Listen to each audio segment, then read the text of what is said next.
नमस्कार, एक बार फिर से आप सभी का बहुत बहुत स्वागत है हमारे YouTube चैनल पे। आज फिर से मैं आप सभी के लिए क्लास 9 सोशल साइंस सामाजिक विज्ञान और ये जियोग्राफी का चैप्टर है अध्याय 1। ऑलरेडी हिस्ट्री हमने कंप्लीट कर लिया है, चैप्टर 1 to 5। यदि आपने वीडियोस को नहीं देखा तो जरूर देखें।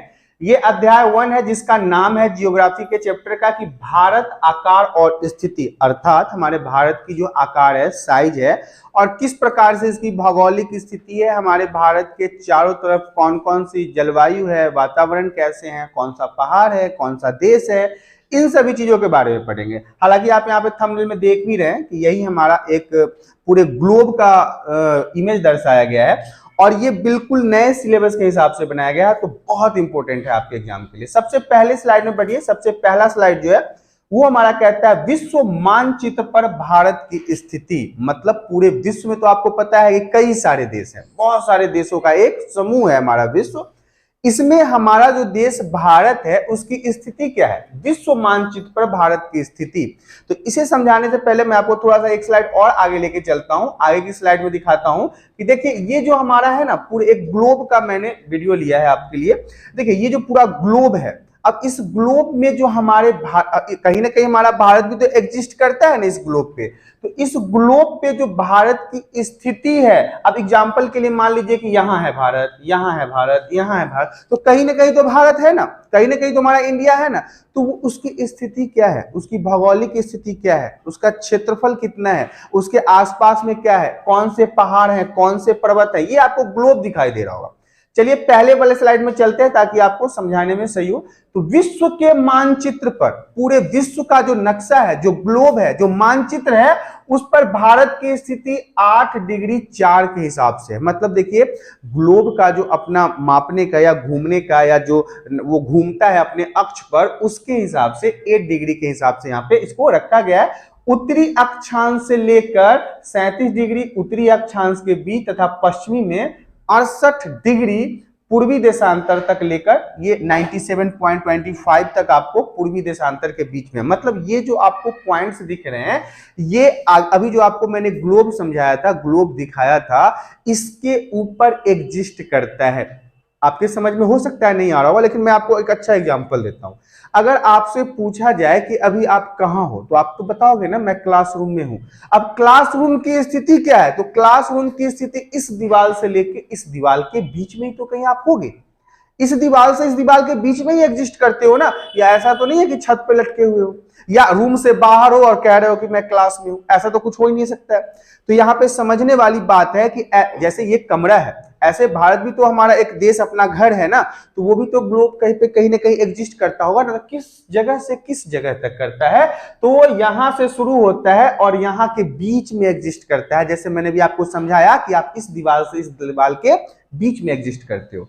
दूसरा पॉइंट है इसका उत्तर से दक्षिण तक विस्तार लगभग 3214 किलोमीटर। ध्यान से समझिएगा, हमारा जो भारत है उसका उत्तर से दक्षिण तक कितना है, 3214, 3214 किलोमीटर है विस्तार में। जबकि पूर्व से पश्चिम तक 2933 किलोमीटर है। इस तरह इसके अक्षांशीय एवं देशांत विस्तार में लगभग 30 डिग्री का अंतर है। इस पॉइंट को समझ लीजिए।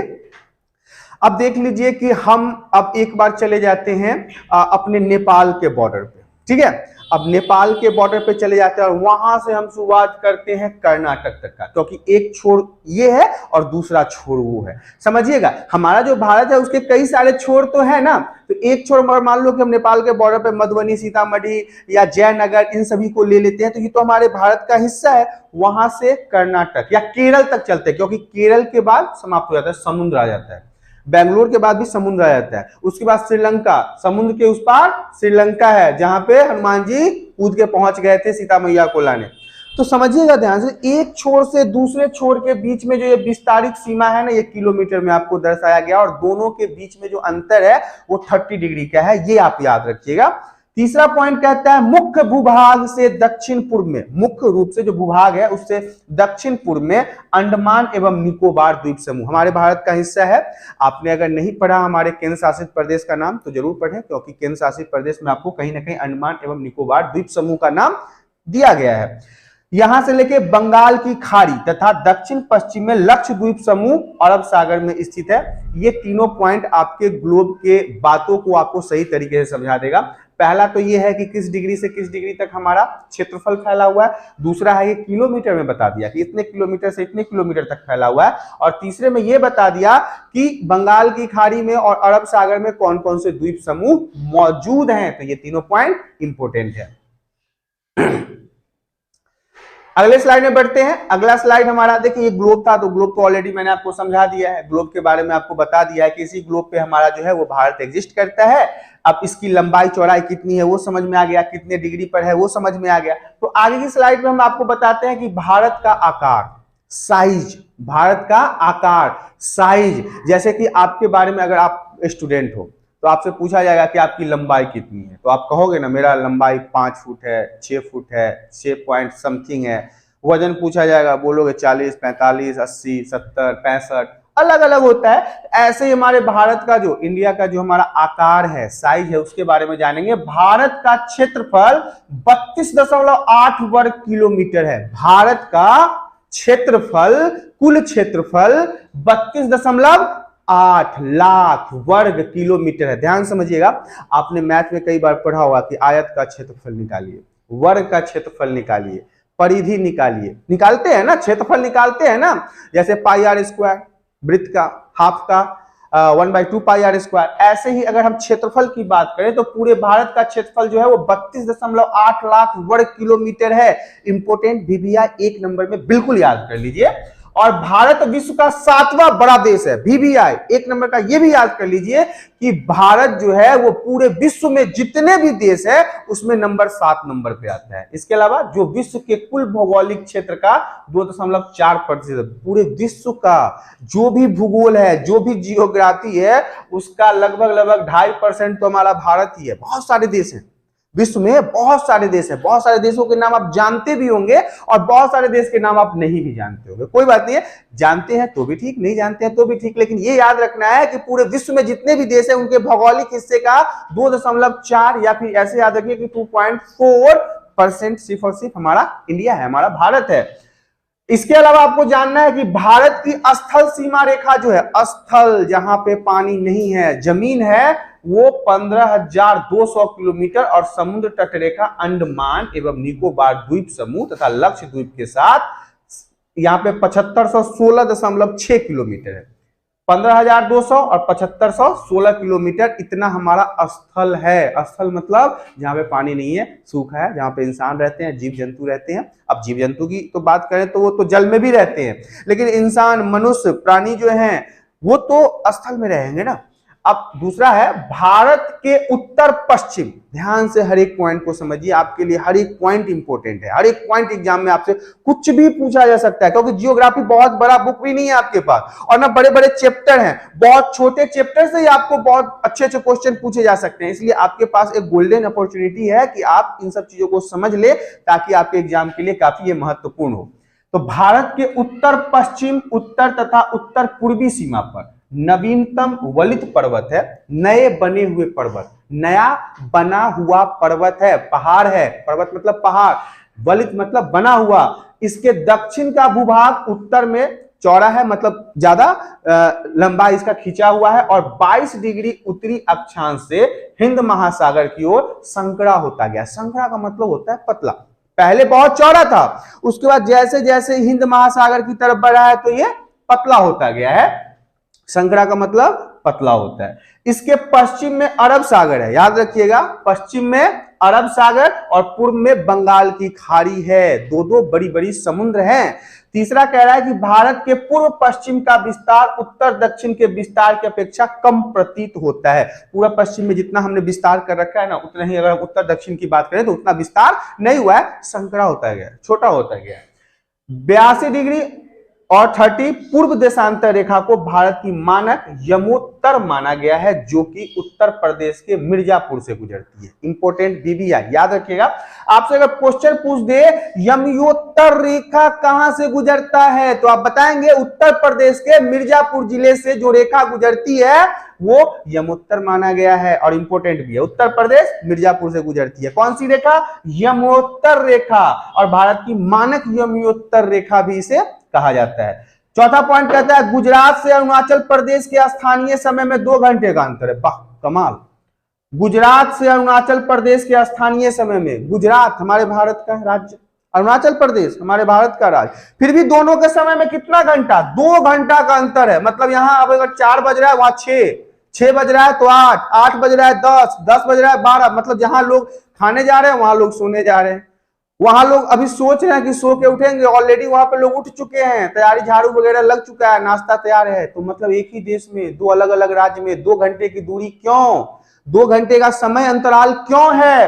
तो देखिए यहां पे क्या है कि अंतराल तो है, अक्षांश का प्रभाव दक्षिण से उत्तर की ओर दिन और रात की अवधि पर पड़ता है। ये जो दक्षांश है, पृथ्वी के घूमने का सर्कल है, घूमने का तरीका है, घूमने का जो जरिया है, ये इन राज्यों के बीच के इस अंतर का मुख्य कारण माना जाता है, क्योंकि यहाँ पे दिन और रात की अवधि जो है उसमें थोड़ा सा अंतर हो जाता है। अंतर होने के कारण 2 घंटे का समय हेर फेर हो जाता है। याद रखिएगा, क्वेश्चन ये भी पूछ सकता है कि भारत के किन 2 राज्यों में 2 घंटों का अंतर होता है, तो फटाक से बोलिएगा अरुणाचल प्रदेश जिसकी राजधानी ईटानगर और गुजरात जिसकी राजधानी गांधीनगर है।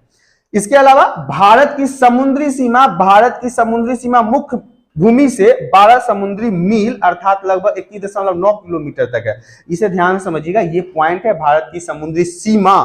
सीमा का मतलब होता है समुद्र से जुड़ा हुआ जगह। इंपोर्टेंट है, भारत की समुद्री सीमा जो है, भारत के समुद्र से जुड़ा हुआ जो सीमा है वो मुख्य भूमि से, नॉर्मल जमीनों से 12 समुद्री मील अर्थात 21.9 किलोमीटर तक है। इंपोर्टेंट रहेगा, 1 नंबर में पूछा जा सकता है।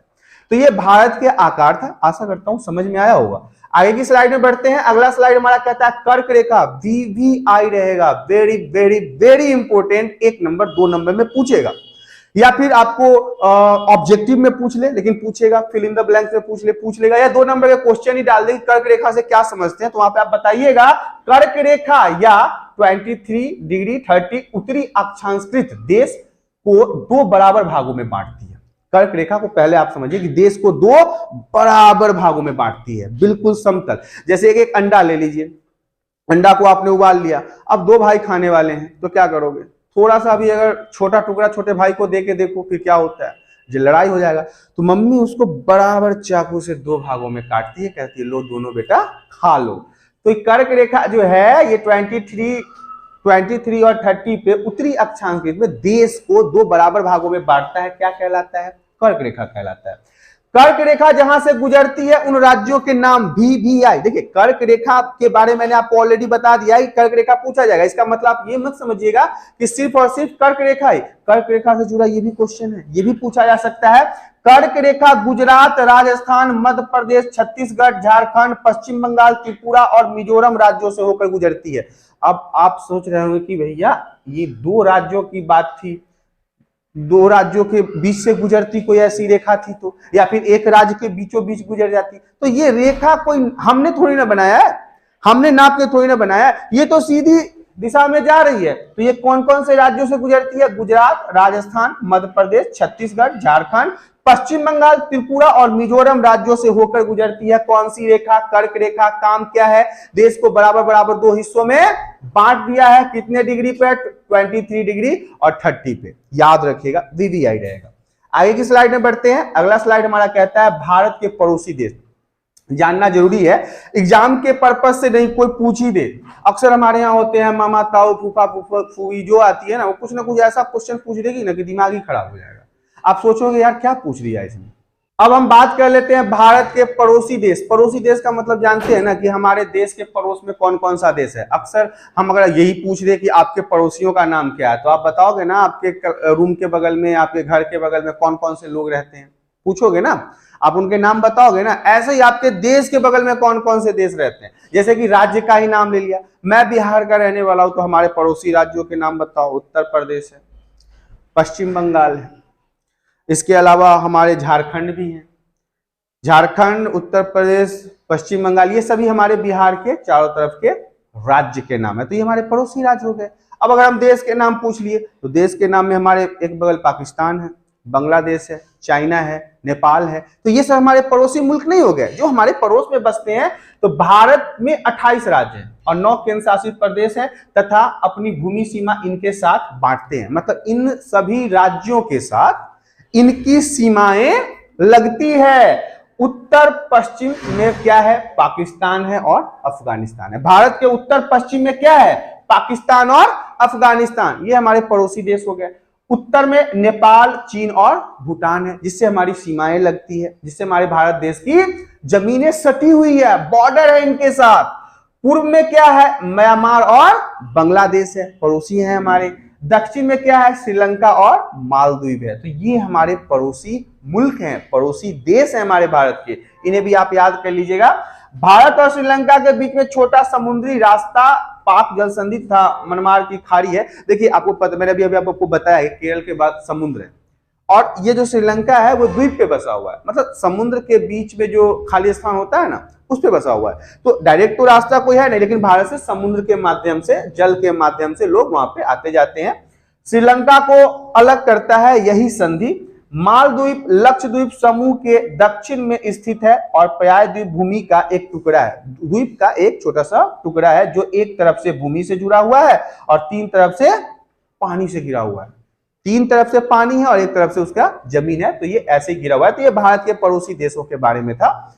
आगे की स्लाइड में बढ़ते हैं। अगला स्लाइड हमारा कहता है भारत की तुलना से अधिक क्षेत्रफल वाले देश। मैंने अभी आपको बताया कि भारत हमारा 7वां सबसे बड़ा देश है। विश्व के जितने भी देश हैं उसमें 7वां सबसे बड़ा देश हमारा भारत है। तो अब 7 देश, इससे पहले 6 देश कौन कौन से हैं जो इससे भी बड़े हैं? तो सबसे पहले रूस, उसका क्षेत्रफल बहुत है, बहुत जमीन है उसके पास। दूसरा है चीन, चीन में भी बहुत सारी जमीनें हैं। कनाडा, संयुक्त राज्य अमेरिका, ऑस्ट्रेलिया और ब्राजील। तो ये 6 देश जो है वो भारत से आगे हैं अत्यधिक क्षेत्रफल के मामले में, जमीन के मामले में। याद रखिएगा, जमीन क्षेत्रफल के मामले में रूस, चीन, कनाडा, संयुक्त राज्य अमेरिका, ऑस्ट्रेलिया और ब्राजील भारत से आगे हैं। और ये 6 देश हैं और 7वें नंबर पे हमारा खुद का देश भारत आता है।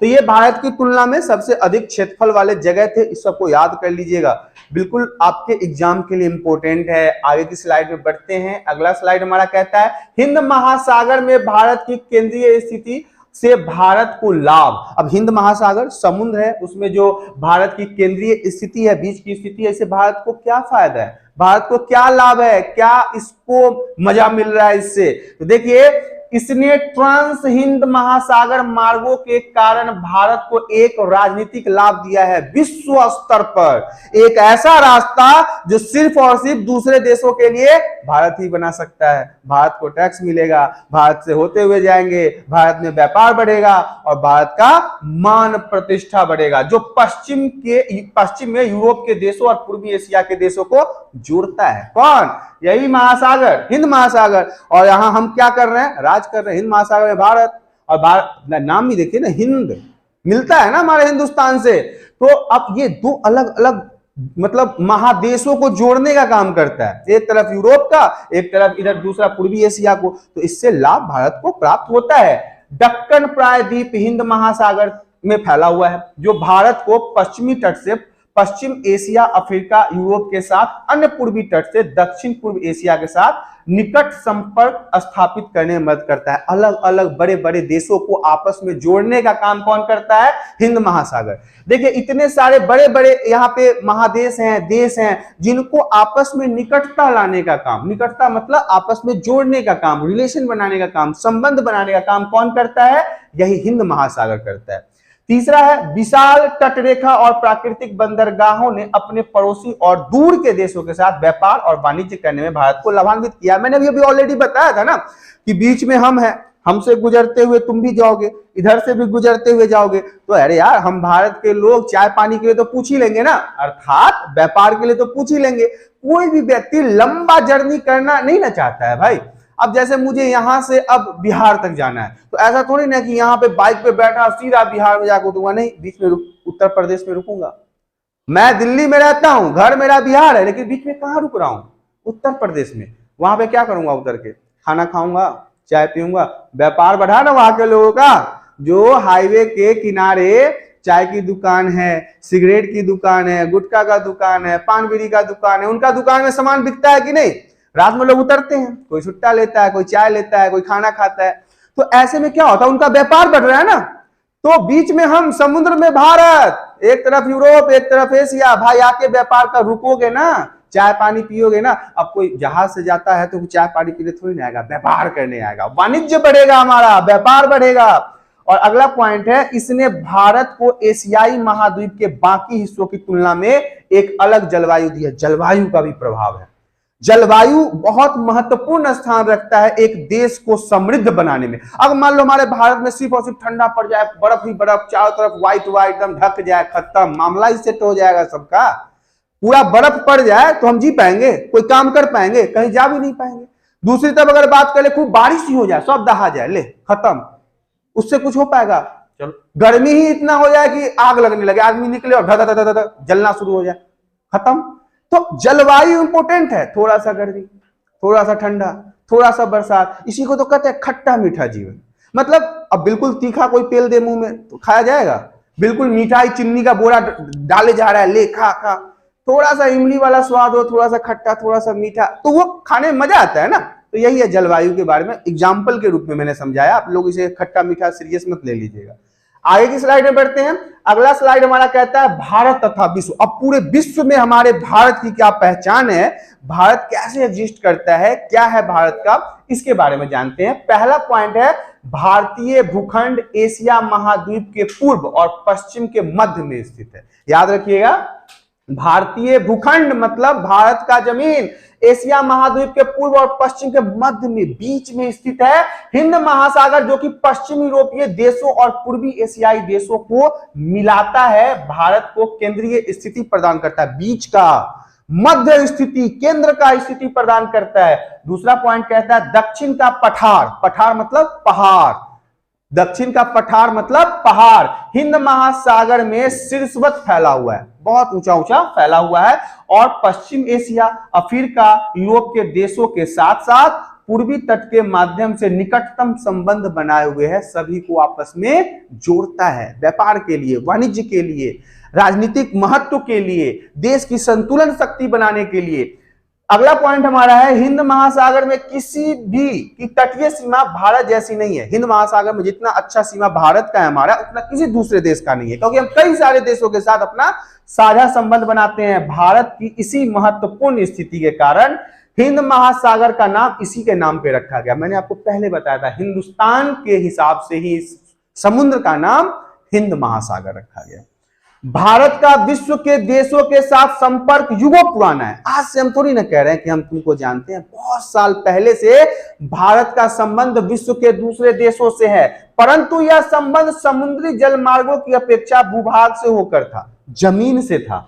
प्राचीन काल में समुद्री मार्ग की जानकारी न होने के कारण अनेक यात्री उत्तरी पर्वतों के दर्रों से भारत में आए। पहले इतनी जानकारी थी क्या? गूगल मैप था, नक्शा था, मैप कुछ था नहीं। लोग ऐसे ही भटकते भटकते कहीं से कहीं पहुंच जाते थे। ऐसे ही भटकते भटकते कई सारे देशों का खोज हुआ है, कई सारे देशों का नामकरण हुआ है। तो ऐसा ही कुछ था, क्योंकि समुद्री मार्ग का खास इंफॉर्मेशन नहीं हुआ करता था, खास जानकारी नहीं हुआ करता था। लोग ऐसे ही ढूंढते ढूंढते गलत रास्तों से घूमते घूमते सही जगह पर पहुंच जाया करते थे। तो ये भारत तथा विश्व के बारे में था। अब हम आगे की स्लाइड में बढ़ते हैं। अगला स्लाइड हमारा इसमें है, अगला पॉइंट है, प्राचीन समय में मतलब पुराने समय में, पहले के समय में जो भूमार्गों से ही विचार और वस्तुओं का आदान प्रदान होता। भूमार्ग का मतलब सड़क, परिवहन, समुद्री मार्ग नहीं, पानी का मार्ग नहीं, भूमि के मार्ग से ही विचारों का, सामानों का, व्यापारों का आदान प्रदान हुआ करता था। इसी प्रकार उपनिषदों के विचार, रामायण तथा पंचतंत्र की कहानियां, भारतीय अंक एवं दशमलव प्रणाली के साथ साथ मसाले, मलमल के कपड़े और व्यापार के अन्य सामान संसार के विभिन्न भागों तक पहुंच सके। इसी रास्ते के कारण, इसी भूभाग वाले रास्ते के कारण भारत के इतनी सारी चीजों का आदान प्रदान आज पूरे विश्व में हो रहा था, एक जगह से दूसरे जगह तक पहुंच पा रहा था। अगला पॉइंट हमारा कहता है इसके विपरीत, इसके उल्टा यूनानी स्थापत्य कला तथा पश्चिमी एशिया की वास्तुकला के प्रतीक मीनारों और गुंबदों का प्रभाव हमारे देश के विभिन्न भागों में भी देखा गया। अब जो चीज अच्छी हुई हमारे देशों में, उसके साथ साथ विपरीत चीज ये हुई कि पहले हमारे यहाँ रामायण महाभारत के समय में किसका राज था? हिंदू राजा थे। तो धीरे धीरे जब चीजें बढ़ते गए तो उधर से मुगल आ गए, यूनानी आ गए, हमको लूटने लगे, हमको मारने लगे, हमारे देश पे राज करने लगे। फिर सबको छोड़ा तो अंग्रेज आ गए, वो भी 200 सालों तक लूटा। अब जब वो सब चले गए हैं तो अब चंद करप्ट नेता सब लूट रहे हैं। लूट सब रहा है और हम लूट रहे हैं और वो लूट रहे हैं। तो इस तरह से आपने इन 6 पॉइंट को समझ लिया। इस तरह से आपने देखा जियोग्राफी का जो पहला चैप्टर था क्लास 9th के लिए, भारत आकार और उसकी स्थिति, भारत के बारे में भी जाना, इसके आकार के बारे में भी जाना, इसके स्थिति के बारे में भी जाना, कर्क रेखा के बारे में भी जाना, किस किस राज्य से गुजरती है उसके बारे में भी जाना। आपने कई सारे पड़ोसी मुल्कों के नामों के बारे में समझ चुके हैं। तो ये नए सिलेबस में ये सारी चीजें पढ़नी थी और आपके लिए इंपॉर्टेंट भी है। तो आशा करता हूं कि आज के वीडियो में दी गई जानकारी आप सभी को पसंद आया होगा। यदि जानकारी पसंद आया तो वीडियो को लाइक करें, लाइक वाला खेला जरूर कर दें और चैनल को सब्सक्राइब वाला भी खेला कर दें ताकि अगला बार हम भी खेला खेलने के लिए आ जाएं। आज के लिए इतना ही, धन्यवाद।